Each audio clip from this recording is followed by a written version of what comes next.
பகுதிகளில் தரைக்கு அடியில் தண்ணீர் இருப்பதற்கு வாய்ப்பு. சந்திராயன் 3 மூலம் திரட்டப்பட்ட தரவுகளிலிருந்து தெரியவந்துள்ளதாக இஸ்ரோ தகவல்.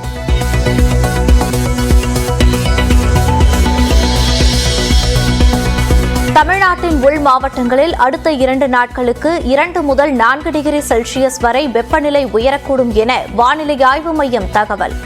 வெப்ப அலை வீசும் எனவும் எச்சரிக்கை.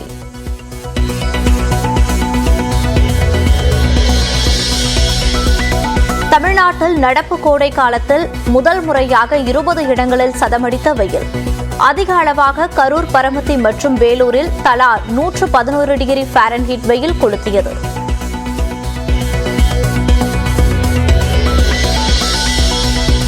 மூன்று பேர் உயிரிழந்த விருதுநகர் காரியாப்பட்டி வெடிவிபத்து தொடர்பாக உரிமையாளர்களில் ஒருவரான சேது கைது. மற்ற 3 பேரை தேடும் பணி தீவிரம்.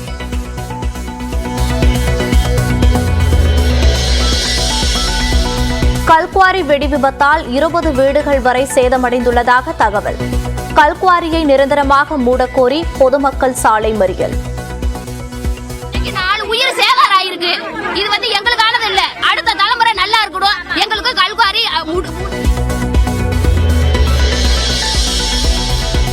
உடல் உபாதை உள்ள மாணவி நீட் தேர்வின் போது டயப்பர் அணிந்து கொள்ள உயர்நீதிமன்றம் அனுமதி.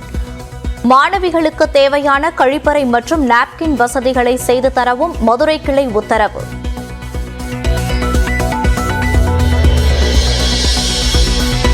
இரண்டாம் உலகப் போரின் போது உயிரிழந்த பல்லாயிரக்கணக்கான தமிழர்களுக்கு தாய்லாந்தில் நடுக்கல் அமைப்பு.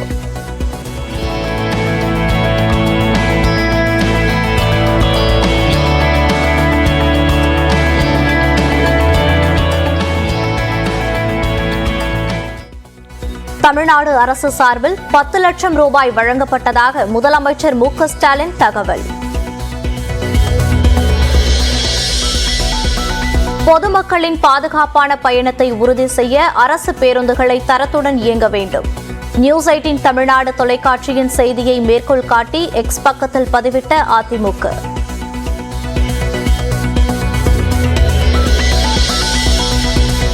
சென்னையில் தனியார் வாகனங்களில் ஸ்டிக்கர் ஒட்டுவது தொடர்பாக போலீசார் இன்று முதல் கிடுபிடி. முதல் கட்டமாக போலீஸ் என ஸ்டிக்கர் ஒட்டிய வாகனங்கள் தீவிரமாக கண்காணிக்கப்படும் என தகவல்.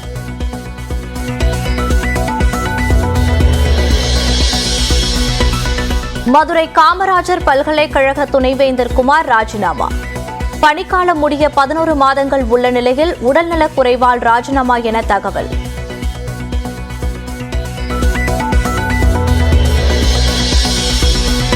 குடியரசுத் தலைவர் திரௌபதி முர்மு அயோத்தி ராமர் கோயிலுக்கு முதல் முறையாக சென்று வழிபட்டார்.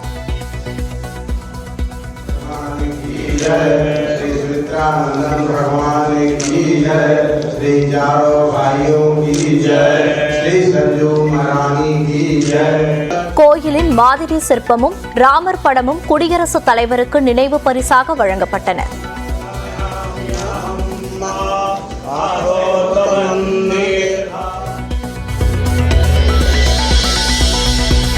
ஆபாச வீடியோ விவகாரத்தில் விசாரணைக்கு ஆஜராக முடியாது என பிரஜ்வல் ரேவண்ணா தகவல். உண்மை விரைவில் வெளிவரும் என்றும் எக்ஸ் பக்கத்தில் பதிவு.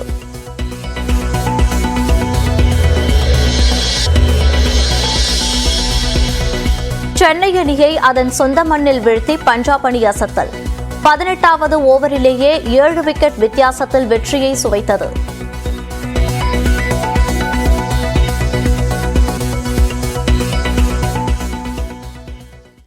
தமிழ்நாட்டில் நடப்பு ஆண்டில் இதுவரை இல்லாத அளவிற்கு நேற்று ஒரே நாளில் 20 இடங்களில் வெயில் சதமடித்தது.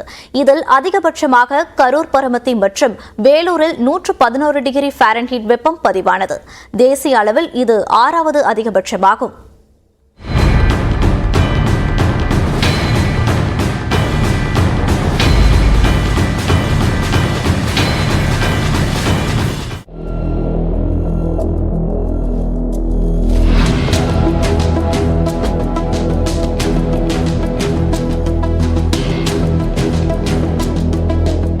தமிழ்நாட்டில் கோடை தொடங்கியது முதல் சேலம், ஈரோடு, கரூர், வேலூர் உள்ளிட்ட பல்வேறு இடங்களில் அனல் காற்று வீசி வருகிறது.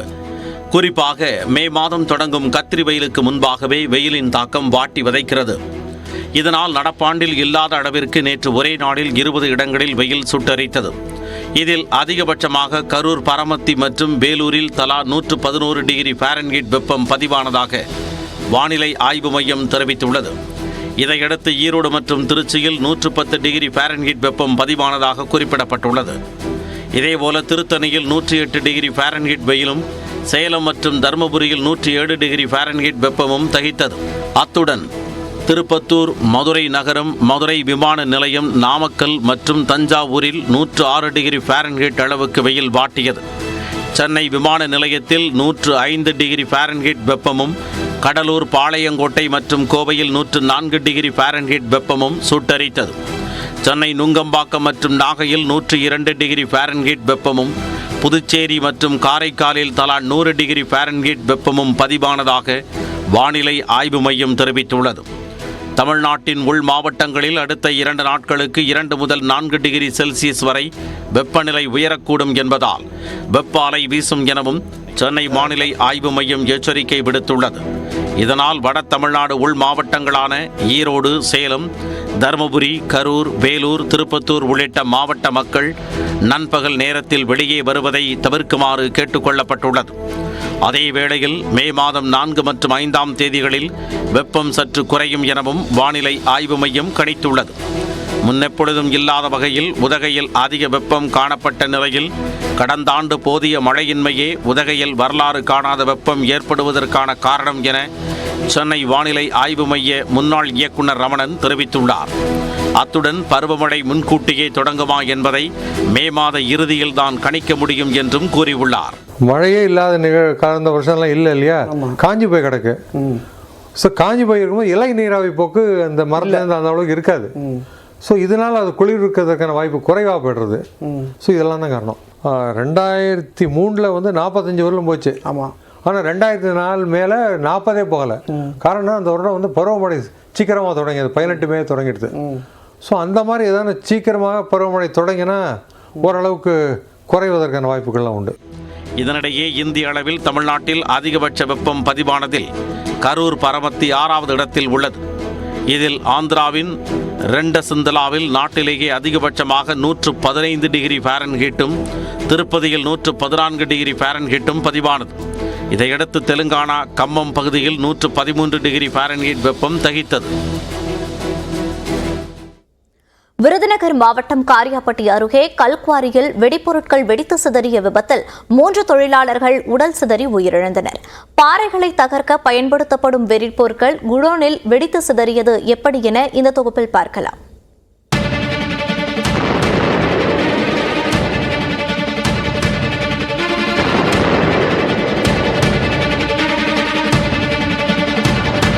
கந்தக பூமியில் கண்ணிமைக்கும் நேரத்தில் கல்குவாரியில் வெடிபொருட்கள் வெடித்துச் சிதறிய கோர காட்சிதான் இது. விருதுநகர் மாவட்டம் காரியாபட்டி அருகேயுள்ள கடம்பன்குளத்தில் சேது என்பவருக்கு சொந்தமான கல்குவாரி செயல்பட்டு வருகிறது. பாறைகளை தகர்க்க பயன்படுத்தப்படும் வெடிமருந்துகளை அங்குள்ள குடோனில் இறக்கும்போதுதான் இந்த விபத்து நேரிட்டது. பணியிலிருந்த தொழிலாளர்கள் துரை, குருசாமி, கந்தசாமி ஆகியோர் உடல் சிதறி உயிரிழந்தனர். என் மையம் ஒரு மையம் 2 பொம்பளை பிள்ளை இருக்கு. இந்த பையனுக்கு மேலுக்கு முடியாது, மண்டையில் அடிபட்டு ஆபரேஷன் செஞ்சிருக்கோம். அது பொழைச்சதாருதி ஏகப்பட்ட கடனா இருக்கு. ஆசீர்வச்சவனுக்கு பார்த்தது இவர் தான் எங்களுக்கு குடும்பத்துக்கு பார்த்தாரு. இவர் இல்லாட்டி எங்களுக்கு யாருமே இல்லப்பா.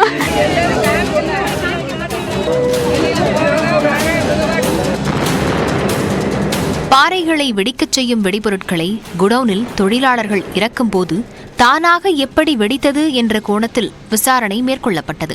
வெடிபொருட்கள் உராய்வு காரணமாக விபத்து ஏற்பட்டிருக்கலாம் என முதற்கட்ட விசாரணையில் தெரியவந்துள்ளது. சேதுவுக்கு சொந்தமான குவாரியில் சங்கரன் கோவிலைச் சேர்ந்த ராஜ்குமாருக்கு சொந்தமான வெடிபொருட்கள் குடோன் உள்ளது. இந்த குடோனிலிருந்து விருதுநகர் மாவட்டம் முழுவதும் உள்ள குவாரிகளுக்கு வெடிபொருட்கள் விநியோகிக்கப்பட்டு வந்தது தெரியவந்துள்ளது. விசாரணையில தான் தெரியும். ஸ்டாக் ரெஜிஸ்டர் வச்சு தான் நான் சொல்றோம். ஃபர்தராக வந்து மற்ற எக்ஸ்ப்ளோசிவ்ஸ் அங்கே இருக்கிறது, அதனால் இந்த எஃபெக்டை வச்சு சயின்டிஃபிக் ஆஃபீஸர் சொல்லுவாங்க எவ்வளோ தூரம் வரையும் அந்த வெடிப்பு அந்த இதெல்லாம் பொருட்கள்லாம் சிதறி இருக்கு. 1500 கிலோ வெடிபொருட்கள் வரை அந்த குடோனில் வைத்திருக்க அனுமதி உள்ளது. ஆனால் விபத்தின் போது ஏற்பட்ட சத்தம் பல கிலோமீட்டர் தூரம் வரை கேட்டதாகவும் அருகிலிருந்த கிராமத்தில் பல வீடுகள் சேதமடைந்ததை வைத்து பார்க்கும்போது அதிக அளவில் வெடிபொருட்கள் வைக்கப்பட்டிருக்கலாம் எனவும் பாதிக்கப்பட்ட மக்கள் தெரிவிக்கின்றனர். கல்குவாரி வெடிவிபத்தால் கல்லுப்பட்டி, வெள்ளாக்குளம், புல்லூர், புதுப்பட்டி, திருமால் உள்ளிட்ட 10 கிராமங்களில் நிலநடுக்கம் ஏற்பட்டது போல் உணரப்பட்டதாக பொதுமக்கள் அச்சம் தெரிவித்தனர். காலையில் கரெக்டாக ஒரு 8:15 வெடி விபத்து நடந்தது. இதனால ஏகப்பட்ட பொதுமக்களை பாதிப்பு. சின்ன குழந்தை விளைஞ்சு மூச்சுத்திறல் நிறையா வந்துருச்சு. ஒரு 100-150 வீடு இங்கே மொத்தம் ஒரு 300 வீடு நெருக்கி இருக்கு சார். இருக்கிற 200 வீடுக்கு மேலே பாதிப்பு அடைஞ்சிருக்கு சார். இதில் பூரா உடஞ்சு, ஓடு உடஞ்சு, கிராக் ஓடி, ஏகப்பட்ட டேமேஜ். சம்பந்தப்பட்ட குவாரியை நிரந்தரமாக மூட வலியுறுத்தி கிராம மக்கள் சாலை மறியலில் ஈடுபட்டனர்.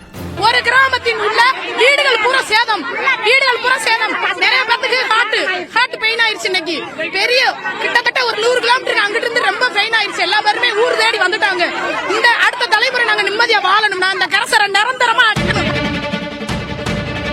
கடம்பன் குளத்தில் வெடி விபத்து ஏற்பட்ட இடத்தில் தென்மண்டல காவல்துறை டிஐஜி ரம்ய பாரதி, விருதுநகர் மாவட்ட ஆட்சியர் ஜெயசீலன் ஆகியோர் ஆய்வு செய்தனர். விதிமீறல் தொடர்பாக கனிமவளத்துறை ஆய்வுக்கு உத்தரவிடப்பட்டிருப்பதாக ஆட்சியர் தெரிவித்துள்ளார். குவாரியில விதிமீறல் இருக்குன்னு சொல்றாங்க. அதையும் நான் விரிவா என்கொயரி பண்றதுக்கு ஆர்டர் போட்டிருக்கேன். இது வேற ஏதாவது வயலேஷன் இருக்கான்றத நம்ம என்கொயரியில தான் தெரியும். அதுல இருந்துச்சு நடவடிக்கை. இதனிடையே வெடி விபத்து தொடர்பாக அஜாக்கிரதையாக செயல்பட்டு மனித உயிருக்கு பாதிப்பு ஏற்படுத்தியது, வெடிபொருளை முறையாக கையாளாதது உள்ளிட்ட 3 பிரிவுகளின் கீழ் போலீசார் வழக்கு பதிவு செய்துள்ளனர். குவாரி உரிமையாளர் சேது கைது செய்யப்பட்டுள்ளார்.